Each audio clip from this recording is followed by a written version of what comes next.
Hello and welcome to Lunchtime Politics, reaching you live from our global headquarters here in the nation's commercial nerve center, Lagos. I'm Jeffrey Uzong. Here's what's coming up on the program right now. The arraignment of the former Minister of Aviation, Hadi Serika, and his brother over alleged financial fraud stalled due to their absence in court. Former presidential candidate of the Labour Party, Peter Obi, visit former Vice President Atiku Abubakar, former Senate President Bukola Saraki, and former Jigawa State Governor Sule Lamido over concerns on the state of the nation.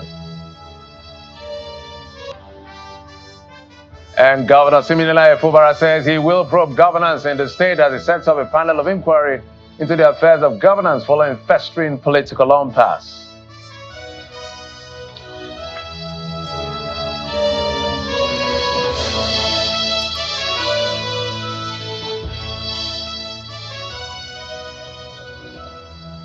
Thank you again for joining us on the program. We're coming on air with the latest happening in the polity as the chairman of the Independent National Electoral Commission, INEC, is continuing his meeting with election stakeholders ahead of the Edo and Ondo polls. Today's meeting with civil society organizations to brief them about preparations for the exercise.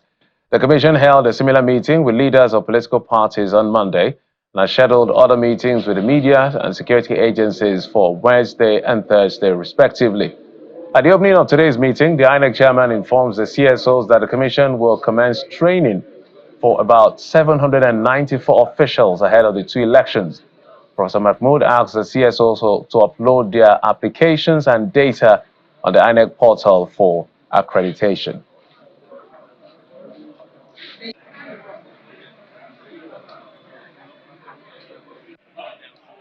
And from there, but still in the nation's capital, the scheduled arraignment of former Minister of Aviation Hadi Serika and his brother Ahmed Serika for yet another case of contract fraud in the sum of 19.4 billion naira allegedly didn't go ahead as the defendants were absent from court and out of Abuja. Counsel to the EFCC informed the presiding judge, Justice Suleiman Belgore, that the former aviation minister and his brother have also not been served with a charge in the case. He therefore prayed for an adjournment, which was granted by the judge. Justice Belgore subsequently fixed Thursday, May the 23rd, for arraignment. In this case, the EFCC is arraigning the former minister and his brother on an 8-count charge to the tune of 19.4 billion naira, an amount said to be for several aviation ministry contracts from the minister to Engineers Nigeria Limited, owned by the younger brother, Mr. Abubakar Serika.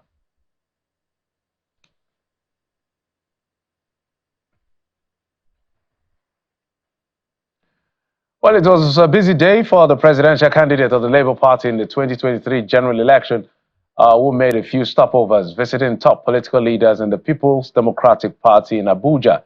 On the schedule was a visit to the former Vice President Atiku Abubakar, former Senate President Bukola Saraki, and former Governor of Jigawa State, Mr. Sule Lamido.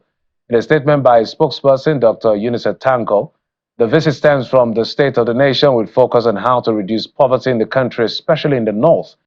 The statement explains that the current situation with the vulnerable goes beyond just issues of the political class and affiliation, and all efforts are needed to bring the country back on track.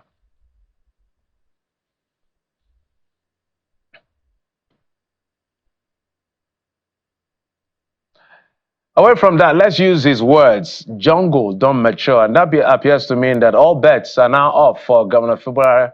That's Siminalayi Fubara, who has been battling on ending political crisis, that's in Rivers State. So he resolved to probe governance in the state. According to the governor, with the continuing effort by his opponents to sabotage his government, despite efforts to broker peace, he's left with no choice but to look backwards into activities of governance despite whose ox is God.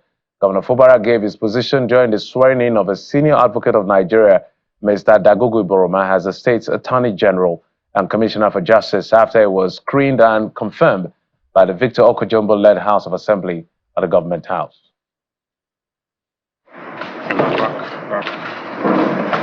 It's the first legislative session since the election of new principal officers for members of the Rivers State House of Assembly loyal to Governor Siminalayi Fubara, and the Speaker, Victor Okojumbo, presides over the House. Also present in the hall are some principal officers and former members of the Rivers State House of Assembly. Before the main business of the day, the Speaker commends Governor Fubara for providing an auditorium for the lawmakers as a temporary chamber. Before we proceed, the leader, please move a motion for this auditorium and admin block, the River State House, Government House, to be adopted as the hallowed chambers pursuant to the Executive Order RVSG 001-2023 for the temporary relocation of the sitting of the River State House of Assembly. Said that I had a reason for being patient. It is because I know that we are all from one family. And if we have a disagreement, no matter how bad it is, it should be resolved. But it has become very clear that this disagreement, there is no headway to it. And for a lot of reasons, there are very, very visible evidence that there is sabotage, deliberate attempt to sabotage this administration. For that reason, we have to move forward. Yes. And moving forward, if it means taking decisions that is going to hurt anybody, I'm happy that you're already a son before coming in. It means that you must have been a thorough man. It's not the one that while you're here, they now pay money to give you sand. When you become the son, the only thing you do is to sabotage government. Like I said, you will get your reward, not in next world, this world. Let me also say this. You have a big tax. As it is today, in the local parliament, they said the jungle has matured. We will be setting a panel of inquiry to investigate the affair of governance. If in 2010, I was a chief accountant level 13, those of you who know the civil service, where will I be before 2023? So when you see people, because you want to impress your paymaster, you talk carelessly. I won't reduce myself to that kind of talk. Yes, I am the only governor in this state that, in the whole federation, where local government chairman will come and abuse, I take it. But I wish them well. I wish them well because even if it's a mistake, by the special grace of God, I'm here today. Yes. God doesn't make mistakes. Not a mistake. And let me also appeal to them. Let them continue to make mistakes. Oh, those are the words of the governor of River State. Of course, apparently all bets are off. As I said, jungle don't mature. For those of you who are not Nigerians, means anything is possible right now. So everybody should be more or less battle ready. But we hope it doesn't degenerate beyond what it is right now, so that they look for a way to settle their issues. But Rivers politics is an interesting one. It keeps evolving every other day. Let's move on from there. Well, to tell you that as the labor unions are resisting the tariff hike and perhaps to cushion the impact of the economic reforms, President Bola Tinubu has directed the mandatory procurement of compressed natural gas-powered vehicles by all government ministries, departments, and agencies. The president says the transition to cleaner energy through CNG-enabled vehicles, which is believed to produce lower emissions, provides more affordable alternative for Nigerian energy consumers. Now, these are the things he said in his words. This nation will not progress forward if we continue to dance on the same spot. We have the will to drive the implementation of CNG adoption across the country, and we must set the example as public officials in leading the way to the prosperous future that we're working to achieve for our people. It starts with us, and in seeing that we are serious, Nigerians will follow the lead. Those were his words. The president, who gave the directive while addressing members of the Federal Executive Council, says his government will continue with the energy reforms initiated by this administration.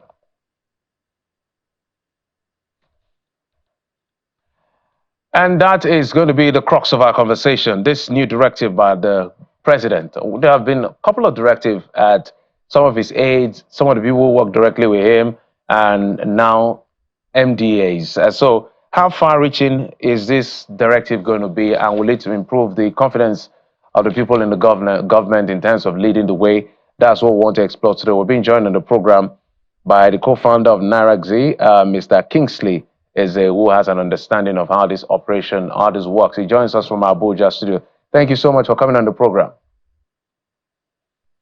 Thank you for having me. All right, Mr. Eze, I am sure that this is a welcome development because a lot of people have spoken about the issue of CNG and how this has to be one of the things that should have been done even before the removal of subsidy. From this directive that the president has given, as I explained, how far-reaching is this going to be? Will it even move a needle? Yes, it's better late than never. This is a welcome development. CNG, as you know, is methane gas compressed, and it can power vehicles from regular sedans to even buses for mass transit. So the president actually making this directive, mandating all MDAs to procure CNG-powered vehicles is a green light for investors to get into this market. It will build the confidence of most Nigerians to also get CNG vehicles that they can use for their day-to-day mobility needs. So this is a top-to-bottom approach, which I feel is welcomed and is going to send a clear signal that Nigeria is ready for the next energy transition. As you know, they say gas is the energy of the future. Nigeria has abundant gas resources. So trying to explore this magnificent access to gas resources in the country is a welcome development by the government. So some people are saying, what about the vehicles? Because I think it's talking about bringing CNG buses. What about the conversion issue? Shouldn't that be one of the first port of call as far as this is concerned? Because we already have a lot of vehicles, literally all of our vehicles are running either diesel or fuel. That's PMS. Correct. As a government policy, I'm not speaking in this capacity as a government official, but I just know you have to start somewhere. CNG transition has to start from, like you said, procuring new vehicles is one aspect, and conversion kit. And I think I followed the progress of the director or the CEO of the presidential CNG initiative. He was here on Channels TV some weeks ago, and he said that this is a phase-by-phase approach where you have government procuring CNG vehicles and also provision of CNG conversion kits. Tricycles will also be part of this energy mix. You're going to see tricycle being procured, and still you're going to have conversion kits. But according to him, he said this government is just here to kick off this revolution, that the main driver of this initiative will be private sector led. Companies like ours that are into the mobility space, if we see the energy savings that we're going to get from running most of our buses or our taxis on CNG, obviously it makes economic sense for us to jump into the bandwagon. And also government providing the enabling environment for investors to come and set up CNG stations to distribute the gas. As you can see, NIPCO, Vows, they're already setting up a few facilities. Greenville is also launching a few facilities in Lagos, Kaduna, and the rest. So this, like I said, is a welcome development and sends a clear signal that Nigeria is ready for this future, which is gas-powered. I'm happy that you're in the mobility space. So let's break it down for Nigerians who sometimes may be a bit skeptical about all of this. The president and the presidency have been trying to market the idea of the CNG as an alternative to PMS, which is going to do a couple of things: alternative energy, greener, safer emissions, and all of those elements. And then even in terms of economics, it's even cheaper at the end of the day. So maybe you help us break it down. So somebody has an average vehicle. How safe is it, and how much will it take to be able to convert your PMS-driven vehicle to a CNG vehicle? And what is it in the long term that is you look at as more sustainable than running on a PMS? Okay. As regards the energy savings, it's been proven empirically that you get up to 30% to 50%. So 30% is guaranteed. So it means if you fuel your vehicle, my vehicle will fill it up with around 40,000 naira, and I'm getting close to 30% savings. That's close to 16,000 naira. So if you have 100,000 naira worth of fuel expenses and you're running on CNG, you get to save 30% guaranteed, or 50% best case scenario. So you are almost cutting your energy consumption by 30%, like I said. So that is on the savings. On the conversion, you're looking at around 500 to 600,000, 800,000, because of the fluctuating exchange rates. You're looking at around $300 to $400 to have one car fully kitted and converted. As regards safety, there is the OEMs that make most of the tank, which is what you see at the back of the vehicle. They make sure it has like a standard kit that will withstand, let's say, collision. And also CNG is lighter than air, which means even if you have like leakages, the gas, which is methane, can rise up and you're not going to have any combustion. So safety, it is actually 100% safe. Most countries have implemented this to a degree of success. You see this in South Korea. Most of their public mass transit run on it. And China has also experimented. So Nigeria is not doing something out of the box. If you go to the UK, they heat their houses with gas. You know, they have gas pipes everywhere on their hallway. They step on it. So it is actually safe. And for the fact that we have access to this resource, there's no reason for Nigeria not to capitalize on it and save much needed forex for the country. It's quite commendable to see that it's going to be driven by the private sector, so that clearly from the beginning everybody knows that this is a competitive price at the, when you talk about price, and so it will find its level. Unlike the issue of PMS, when we're struggling with issues around subsidy and all of that. So my question would be to some of these guys who are using it for commercial purposes. What should they be wary of? Because if you drive in Lagos, for instance, maybe you understand what I'm talking about. Some of the things that they need to do to avoid incidents of having the demarketing of this CNG idea, because the whole CNG idea is mostly driven because of the removal of fare subsidy. Yeah, correct.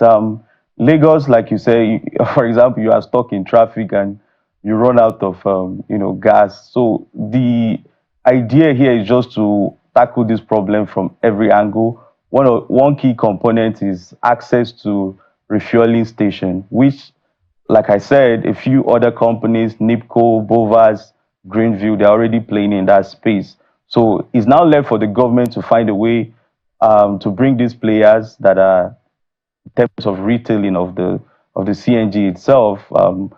How do we expand this? How do we have CNG more abundant? Probably on an expressway, can we have like a mini refueling point in case you run out of gas? And also sensitization, education of motorists that, okay, if you have this level of CNG, this is the kilometer that you can get, so that you don't run out of CNG on an expressway, like I said. In terms of safety, the OEMs that make the tanks is actually very safe. So what government can do is just to make sure that every tank or every CNG tank that is coming into the country meets up with that safety protocol, that safety requirement, and training up technicians, because it's going to change the dynamics of most vehicles right now. So you see a mechanic that all their life they've been working on diesel-powered vehicles or fuel-powered vehicles. You have to train them. So let them upskill, let them get the necessary training as regards how they can work on these new fuel systems. This is particularly important because we had to zoom into everybody as much as possible, even the man who is doing tricycle and all of that, because transportation is a key factor in driving inflation. So, which is why this conversation is very important in the polity. But on a final note, as we begin to wind down, let's look at how long will it take? So, two questions in one, if you don't mind. First, how much is the initial cost of conversion? Does it involve the kind of vehicle or the capacity of the gas cylinder? You'll respond to that on one hand. On the other hand, I'm not sure of how many vehicles we have in Nigeria. I don't have that data right here. How long will it take to convert maybe 30–50% of our vehicles to CNG driven, or maybe a hybrid if it's possible? The last stat I had access to, we have up to 40 million vehicles on the road around the whole country. So it's a gigantic tax to convert all these vehicles. I won't give you a timeline because you have a lot of factors you are battling with. So, but the first thing is government should make access to credit. Credit is necessary for this because you're not just giving blind credit, you are giving credit to things that will stimulate other sector of the economy. Transportation is almost 40% of the cost. If you check labor union and their, the breakdown of their expenses, you can see after rent, the next thing is transportation. So it means if you give credit to this part of this sector of the economy, as regards a conversion kit is 600,000, government can match up 50% of the cost. You have like a payment plan in 12 months. That's a start. So I can't give you a timeline regarding how long it's going to take. But I know if you take the steps and consumers match up the savings they are going to have by converting their cars and the other benefits, is cleaner on the environment. When you have access to it, is more abundant, and you see users going for it and converting their cars on their own. There's a lot to talk about, one of which is perhaps we need to see some of the initiative being properly implemented, just like we have a proliferation of gas stations or filling stations, as we call it. If we see more of that, maybe it will drive people to do more. But I must thank you for coming on the program. Mr. Kingsley Egze is the co-founder of Nairaxi in the mobility sector. We thank you for your insight, and we hope that this policy will be properly implemented for the Nigerian population. Thank you for having me. Absolutely. Let's move on now to tell you that the federal government continues to explore ways to permanently end the farmer header crisis in the country. This time, the Minister of State for Agriculture and Food Security, Senator Abdullahi Sabi, says the government is set to commence the implementation of a feed and fodder policy that will help address the challenge. The minister, who was speaking with reporters in Abuja after declaring open a meeting organized by the African Union, explains that the policy will also help the government attain its vision for food security. If you look at the southern and northern part of the country, you have all manners of feed resources. So what do we do to maximize and bring all of these feed and fodder resources for the benefit of livestock farmers? That is what all of this is all about. So there is a mission coming from the African Union, Inter-African Bureau of Animal Resources, to help us achieve that particular goal. So the expert meeting today is to see who will do what will be where in terms of our feed and fodder resources. So at the end of the day, we expect to have a very vibrant, a very innovative, a very productive and profitable, feed and fodder, industry, where people, for example, in the south, can produce fodder or even feed that people in the north can use, or people in the north also can provide for livestock owners, feed and fodder, as the case may be. And there's more stories now. The Nigeria Labour Congress says electricity tariff hike pushes up inflation, maintaining that the recent increase by the regulators and the discos, that's the distribution companies, should have been done after consultation. This pronouncement comes on the heels of organized labor's picketing of the Nigeria Electricity Regulatory Commission offices, as well as distribution company offices, to press home their demands. Mr. Joa Jerome made those statements on our program earlier today, the morning brief. But this issue of, if we go into the politics of reduction, which is what they have played out, if you want, they reduce about 18 naira 20 kobo from it. So they only want us to say, okay, we have reduced it by maybe 20 naira or 10 naira. No, there is usually a structure. No, if you have vast tariff methodology and structuring, you have to factor in all other factors, including consultation. Consultation with stakeholders has to be enriched. And then you equally look at a purchasing power of individuals who are to pay that money. You equally look at the energy source, because if the tariff is being structured based on gas, and Nigeria has gas source and hydro source all over the world. Electricity generated through renewable energy like hydro are very cheap. So the NEC cannot continue to deceive Nigerians on the issue of fossil oil, fossil fuel, with the cost is high, which is gas, as if it is only thermal stations that we have in the country. So we have to look at the model, look at what they're offering. And these are issues that we have, and these things must happen before tariff increase. It's not reduction after tariff increase. So we have to look at it holistically. At least some of us have little knowledge in that field. The governor of Bauchi State, Bala Mohammed, has signed into law the bill establishing Farmers and Herders Board. This move is aimed at preventing the clashes and promoting security, I should say, in the state. Governor Mohammed also signed the Access to Basic Education Law, which is expected to increase schools enrollment, among other bills.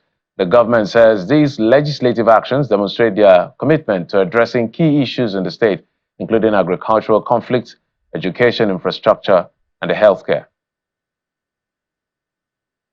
The Herdsman and Farmers Board law has looked at other states like Jigawa who have brought synergy, created passages, re-established cattle routes, and ensure that there is no clash between farmers and herders, because we must provide the setback in our routes, on our roads, so that herders can pass and they must not transgress into farmlands.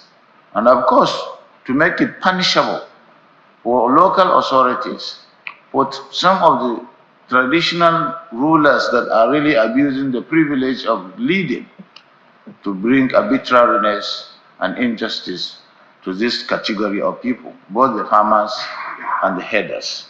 And I believe it will go a long way in enhancing security. Of course, access to basic education law is here to ensure enrollment and, of course, access and indeed more attention to primary education, because we have really relapsed.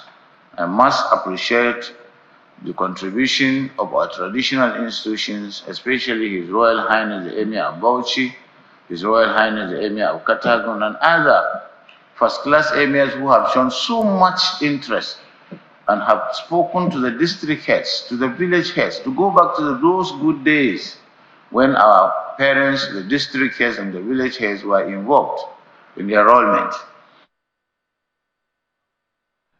And just before we go, we'll tell you that the House of Representatives has adjourned plenary for today to tomorrow due to the death of one of her members.